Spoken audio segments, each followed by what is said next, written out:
په افغانستان کې که جګړې له یوې خوا د سر درانه زیانونه درلودل، له بلې خوا یې د دې هیواد تاریخي او کلتوري اثارو ته هم په تیرو څو لسیزو کې زیات زیانونه اړولي دي. بامیان هم یو د افغانستان له هغو ولایتونو څخه دی چې جګړې پکې تر ډیره تاریخي آثار زیانمن کړي او یا هم له منځه وړي دي.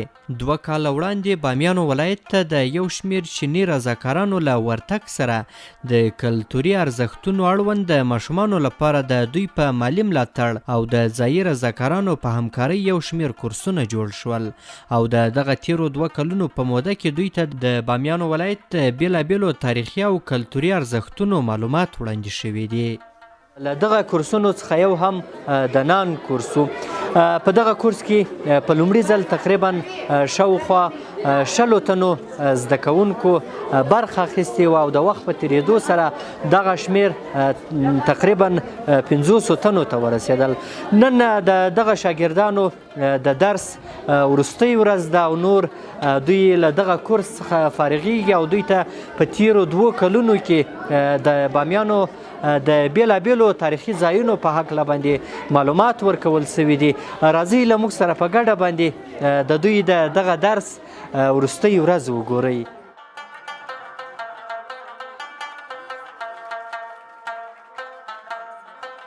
این کورس تقریبا از 2 سال به پیش آغاز شده بود. تقریبا در 1 سال گذشته یک تعداد از شاگردان ما آموزش دادیم، ولی در 3 ماه گذشته ما از مناطق مختلف بامیان در این کورس شاگرد جذب کردیم برای از اینکه اینا در مورد میراث‌های فرهنگی، حفاظت از او و این که شناسایی بکنن، معلومات داشته باشند در این قسمت، والدینشون معلومات داشته باشند، کلا جامعه محلی در قسمت حفاظت از میراث‌های فرهنگی معلومات داشته باشند. ما اینا را جذب کردیم. د دغه ماشومانو کورنۍ وایي چې د نن کورس له جوړېدو وروسته ځایي وګړو ته ډېرې ګټې رسېدلې دي او اوس مهال د ماشومانو ترڅنګ ډېری هغه کورنۍ چې خپل اولادونه یې په دې کورس کې شامل کړي دي د ډېری تاریخي آثارو او کلتوري ارزښتونو اړوند یې زیات معلومات ترلاسه کړي دي. واقعا بچه‌ها تلاش می‌کردن دیگه. متن که اومد از من بپرسید، مثلا من خیلی مصروفم، مثلا بچه کوچیک دارم، از من بپرسید که مثلا در قدیم از چی چیز تبادله میکردن. من یا حواسم بود یا نبود، چیزی نگفتم. بازی را من گفتم فکر کنم پول نبوده که یک جنسی را میدادم میگرفتم میگم مرد تشریح میکرد آفرین توی رو بلد بودی. دیگه درباره ساحات بامیان از من پرسید. من بعضیش رو میدانستم، فقط بودا رو میدانستم، شهر غلغله. دیگه یک چند چیز دیگر ای اضافه میکرد. هم معلومات من بالا رفت یاد گرفتم هم خودش.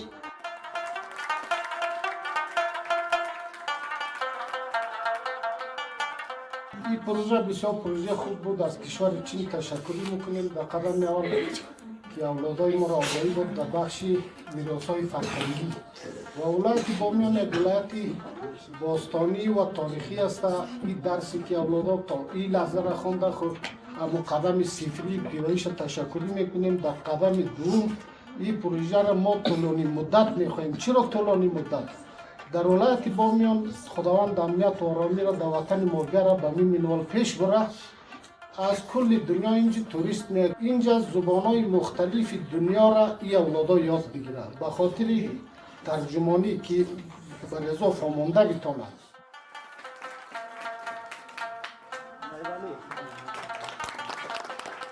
زید خان په دغه کورس کې لومړی درجه ترلاسه کړې ده. دی په دې کورس کې ترلاسه کړي معلومات له خپلې کورنۍ سره هم شریکوي او اوس یې د مور او پلار په ګډون خویندې او وروڼه هم د خپل ولایت له تاریخي معلوماتو څخه خبر شوي دي. یک روز معلم اما در قریه از ما آمد در خانه از ما که مرا نام گرفت. حالی ما دمی کورس هستم، حالی ما احساسات خوش و خوب دارم که از استادا راضی هستم که درباره میراث فرهنگی معلومات پیدا کردیم.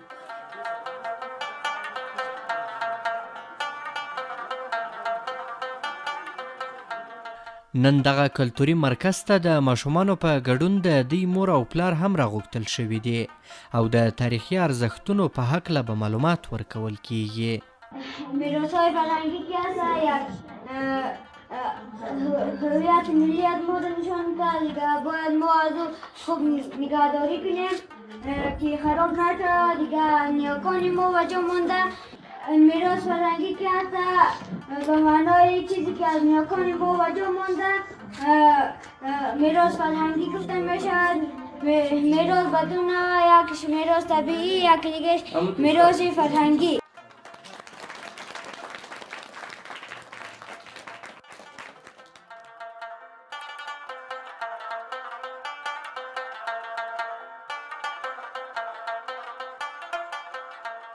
دغه ماشومان چې ډیری یې بېوزله دي دوی ته د درس په بدل کې وچه ډوډۍ ورکول کېده او دغه راز درسي توکي هم د نان کورس د ادارې له لوري ورته چمتو کېدل. ځایي ماشومان وایي هیله لري چې دغه کورس دوام پیدا کړي او دوی د تاریخي او کلتوري ارزښتونو په اړه لا ډیر معلومات ترلاسه کړي. ما خیلی خوشحال هستم و خیلی زحمت هم کشیدیم تا نمره 4 گرفتیم. ما در آینده دل ما درس ادامه بدم و رشته باستانشناسی رو پیش بگیرم.